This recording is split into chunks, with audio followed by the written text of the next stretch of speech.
انسانی زندگی میں بہت ساری چیزیں ایسی ہوتی ہیں جن کا انسان کی زندگی پر اثر ہوتا ہے۔ ظاہر ہے زہر موت کا سبب بن سکتا ہے۔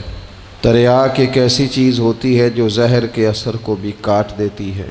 جب آپ کسی شخص کو برا بھلا کہتے ہیں تو لازمی نتیجہ یہ ہوتا ہے کہ وہ شخص آپ سے ناراض ہوتا ہے، اس کے چہرے پر آپ کے لیے اچھے تاثرات نہیں ابھرتے۔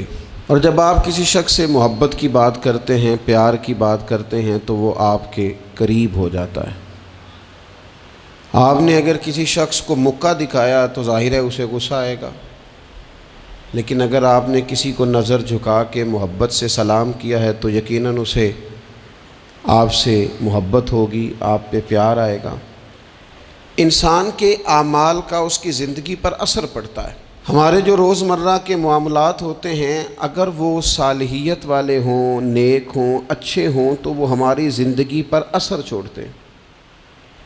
اس سے ہماری زندگی خوبصورت ہوتی ہے، معنی خیز ہوتی ہے، ٹھنڈی ہوتی ہے، راحت والی ہوتی ہے۔ اور ہمارے اعمال اگر بد ہوتے ہیں، برے ہوتے ہیں تو اس کا لازمی نتیجہ یہ نکلتا ہے کہ ہماری زندگی سے سکون چلا جاتا ہے، آزمائشیں، پریشانیاں، تکالیف، دکھ بڑھ جاتے ہیں۔ قرآن مجید فرقان حمید نے ان دونوں عنوانات کو بیان کیا، فرمایا کہ من عمل صالحا من ذکر او انثی، جو بھی نیک عمل کرے چاہے مرد ہو چاہے عورت ہو، وہو مؤمن، ہو وہ مومن، فلنحیینہ حیاتا طیبہ، ہم ضرور اسے پاکیزہ زندگی عطا فرمائیں گے۔ اگر نیک اعمال کرو گے تو شرط ایک ہی ہے کہ مومن ہو، باقی مرد ہو یا عورت ہو یہ کوئی شرط نہیں۔ اگر نیک اعمال کریں گے تو فلنحیینہ حیاتا طیبہ، پھر ہم پاکیزہ زندگی اس شخص کو نوازیں گے۔ مسند امام احمد بن حنبل میں حضرت ابو ہریرہ رضی اللہ تعالیٰ عنہ سے مروی حدیث موجود ہے۔ نبی اکرم صلی اللہ تعالیٰ علیہ وسلم نے ارشاد فرمایا کہ رب کریم فرماتا ہے اگر میرے بندے کریں میری فرما برداری تو میں رات کو ان پر بارش برساؤں گا، دن کو سورج طلوع کروں گا، اور کبھی انہیں کڑک کی آواز بھی سنائی نہیں دے گی، آواز بھی کبھی ان کے قریب نہیں آئے گی کڑک کی۔ اگر میری فرما برداری کریں تو میں ان کے لیے آسانیاں کر دوں گا، رحمت ہو جائے گی بندوں۔ ہمارے جو اعمال ہوتے ہیں وہ لازمی طور پر ہماری زندگی پر اثر انداز ہوتے ہیں۔ آپ خود دیکھ لیں، ایسا نہیں ہے کہ ہماری باتیں صرف سامنے والے پر اثر کرتی ہیں، ہماری گفتگو، ہماری بات، ہمارا انداز ہمارے اپنے اوپر بھی اثر انداز ہوتا ہے۔ آپ کوئی کسی کو ہنسانے والی بات کرنا چاہ رہے ہیں اور آپ نے گفتگو چھیڑی ہے، کوئی بات ایسی ہے جس میں کوئی ایسی بات ہے جس میں لوگ ہنسیں گے، کوئی لطیفہ ہے، کچھ ایسا ہے، تو وہ بات ابھی آپ نے سنائی نہیں، ابھی وہ آپ کے ذہن میں ہے، آپ سنانا چاہ رہے ہیں، لیکن اس کو سوچ کر آپ ہنسنا شروع کر دیتے ہیں۔ اور بہت سارے لوگ ایسے ہوتے ہیں جو بات کر ہی نہیں پاتے، ہنس ہنس کے لوٹ پوٹ ہوتے رہتے ہیں۔ بالکل اسی طرح اگر کوئی شخص ایسی بات کرنا لگا ہے جو دکھ والی بات ہے، تکلیف والی ہے، اس کی زندگی کا کوئی کٹھن مرحلہ، تو بات کرنے سے پہلے وہ رو پڑتا ہے، اس سے بات نہیں ہوتی، اس طرح وہ پھوٹ پھوٹ کر تڑپ کر روتا ہے۔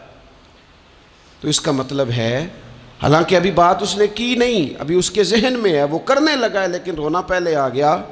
معنی یہ ہے کہ ہماری گفتگو کا صرف سامنے والے پر ہی اثر نہیں ہوتا، ہماری باتوں کا ہمارے اپنے اوپر بھی اثر ہوتا ہے۔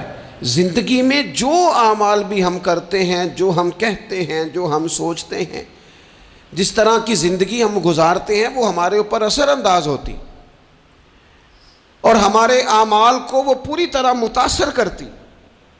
اس لیے بخاری میں حدیث ہے، نبی اکرم صلی اللہ تعالیٰ علیہ وسلم نے فرمایا بندہ بولتے بولتے بعض اوقات ایسا جملہ بول جاتا ہے اسے پتہ ہی نہیں ہوتا اور اللہ تعالیٰ اس کے درجات کو بلند فرما دیتا ہے، ایک جملے کی وجہ سے، ایک بات کی وجہ سے، ایک خیر کی گفتگو کی وجہ سے اس کے درجات بلند ہو گئے۔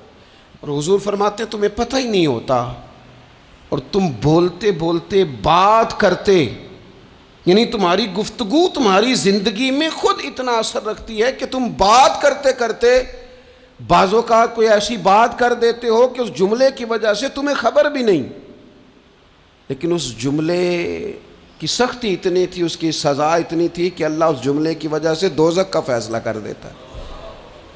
کیا سمجھایا جا رہا ہے کہ ذرا نا سوچ کے بولو، ناپ تول کے بات کرو، اپنے جملوں کا وزن رکھو، جو منہ میں آیا ہے، جو طبیعت میں آیا ہے، جو من چاہا ہے اسے کہہ نہ دو، پہلے ذرا دیکھو تو صحیح تم کیا کہنے لگے، غور تو کرو کہ تمہاری وہ جو گفتگو ہے وہ کس پس منظر میں ہے، کس عنوان پہ ہے، تم معافی ضمیر کو کن لفظوں اور کن جملوں کا سہارا لے کر تم بیان کرنے لگے ہو، تو ہمارے اعمال ہماری زندگی میں اثر انداز ہوتے ہیں۔ اور پھر یہ نہیں ہو سکتا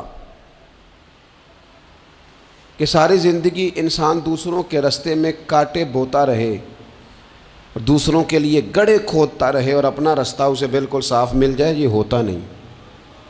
یہ نہیں ہو سکتا کہ وہ ساری زندگی لوگوں کے لیے اندھیرے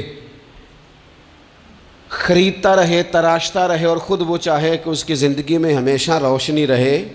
تمام عمر کے کانٹوں کی آبیاری پر عجیب شخص ہے، گلشن کی بات کرتا ہے، ساری زندگی بوتا کانٹے رہا ہے اور باتیں گلشن کی کر رہا ہے۔ ساری زندگی اس نے فصل وہ بوئی ہے جو لوگوں کو کاٹ دے گی، اور بات خوشبو اور پھولوں کی کر رہا ہے۔ تمام عمر کے کانٹوں کی آبیاری پر عجیب شخص ہے، اب گلشن کی بات کرتا ہے۔ یہ کیسے ہوگا؟ تو ان لوگوں کے لیے کھڈے کھودتا رہا ہے اور تیرے رستے کے اندر سپیڈ بریکر بھی کوئی نہ آئے، کوئی چیز تیرے لیے تکلیف کا، یہ ہو نہیں سکتا۔ اللہ کریم نے قرآن مجید میں بالکل اس عنوان کو بیان کیا، فرمایا وَمَا أَصَابَكُم مِّن مُّصِيبَةٍ فَبِمَا كَسَبَتْ أَيْدِيكُمْ وَيَعْفُو عَن كَثِيرٍ۔ فرمایا تمہیں جو بھی مصیبت پہنچتی ہے وہ تمہارے ہاتھوں کے کمائے ہوئے اعمال کی وجہ سے پہنچتی ہے۔ وَيَعْفُو عَن كَثِيرٍ، اور بہت کچھ تو وہ معاف فرما دیتا ہے۔ کچھ اعمال کی سزا تمہیں ملتی ہے، زیادہ باتیں تو مالک مہربان ہے، اپنے فضل سے معاف فرما دیتا ہے۔ اپنی زندگی میں اعمال حسنہ سے اپنے آپ کو آراستہ کریں۔ آپ یقین کریں، ہم جو خیر کا عمل کرتے ہیں تو وہ ہماری زندگی میں بڑے اثرات ڈال کے جاتا ہے۔ یہ جو شر ہوتا ہے اس کا نقصان صرف سامنے والے کو نہیں ہوتا، یہ شر جب پھیلتا ہے تو وہ ہمارے گھروں کو بھی لپیٹ میں لے لیتا ہے۔ معاذ اللہ یہ شر جب پھیلتا ہے تو پھیلانے والے کو بھی اپنی لپیٹ میں لے لیتا ہے۔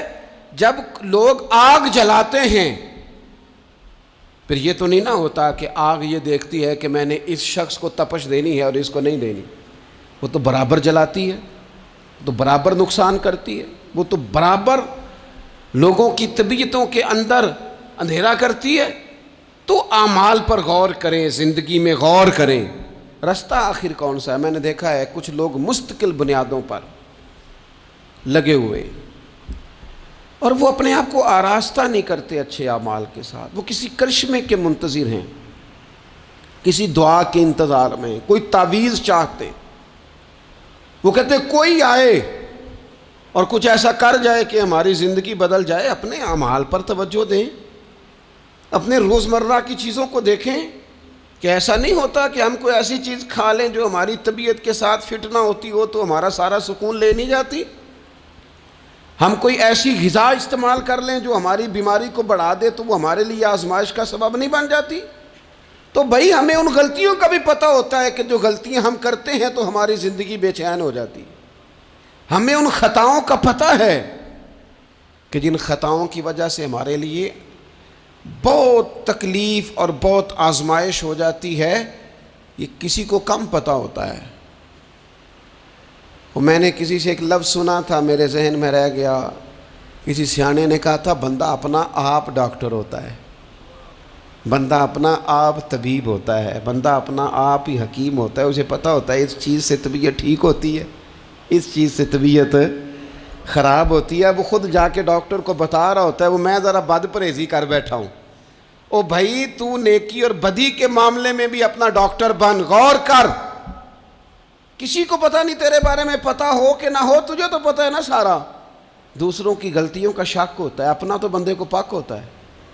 تے پتہ سارا ہے سردار نو کیتیاں دا، اسے ساری خبر ہے، من نانم کے من دانم، یہ ساری زندگی اپنی کوتاہیاں دوسروں پہ ڈالے، یہ دوسروں کو اپنی غلطیوں کا ذمہ دار بنائے، یہ پیچھے رہنے کی وجہ کسی اور کو قرار دے، اس کی مرضی ہے، جان چھڑانا چاہ رہا ہے۔ ورنہ یہ یاد رکھیے کہ انسان کو خبر ہوتی ہے کہ میری زندگی کے اندھیروں کا سبب کیا ہے، اسے پتہ ہوتا ہے کہ یہ جو عمارت انکمپلیٹ رہ گئی ہے تو میں کہاں سست ہوا تھا تو رہ گئی ہے۔ جس طرح اعمال حسنہ، میں نے دونوں مقام قرآن مجید کے آپ کے سامنے رکھے، جس طرح اعمال حسنہ نور پیدا کرتے ہیں، جس طرح نیکی زندگی میں سرور لاتی ہے۔ من عمل صالحا من ذکر او انثی وهو مؤمن فلنحیینہ حیاتا طیبہ، جو بھی نیک اعمال کرے، مرد ہو یا عورت ہو، شرط ہے کہ مومن ہو، فلنحیینہ حیاتا طیبہ، ہم اسے پاکیزہ زندگی عطا فرمائیں گے، اور ضرور پاکیزہ زندگی عطا کریں گے۔ ساتھ ہی قرآن مجید نے آگے جا کر ایک اور مقام پر یہ بھی کہہ دیا کہ وَمَا أَصَابَكُم مِّن مُّصِيبَةٍ فَبِمَا كَسَبَتْ أَيْدِيكُمْ وَيَعْفُو عَن كَثِيرٍ، تمہیں زندگی میں جو بھی مصیبت پہنچتی ہے تمہارے اپنے کمائے ہوئے اعمال کی وجہ سے پہنچتی ہے، زیادہ تو اللہ معاف کر دیتا ہے۔ اور نبی پاک صلی اللہ تعالیٰ علیہ وسلم نے ان الفاظ کے ساتھ اس مضمون کو بیان کیا، فرمایا نیکی وہ ہے جو تیرے دل کو سکون عطا کرے۔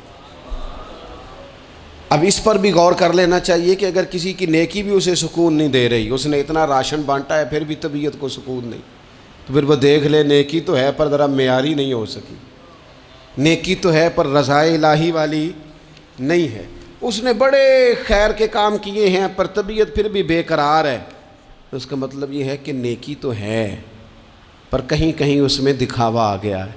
حضور فرمانے لگے نیکی وہ ہے جو تیرے دل کو قرار عطا کرے، اور فرمایا گناہ وہ ہے، بدی وہ ہے جو تیرے دل میں کھٹکے، اور تو اس بات سے ڈرے کہ کہیں لوگوں کو پتہ نہ چل جائے، وہ بدی ہے، وہ شر ہے، وہ خوف ہے۔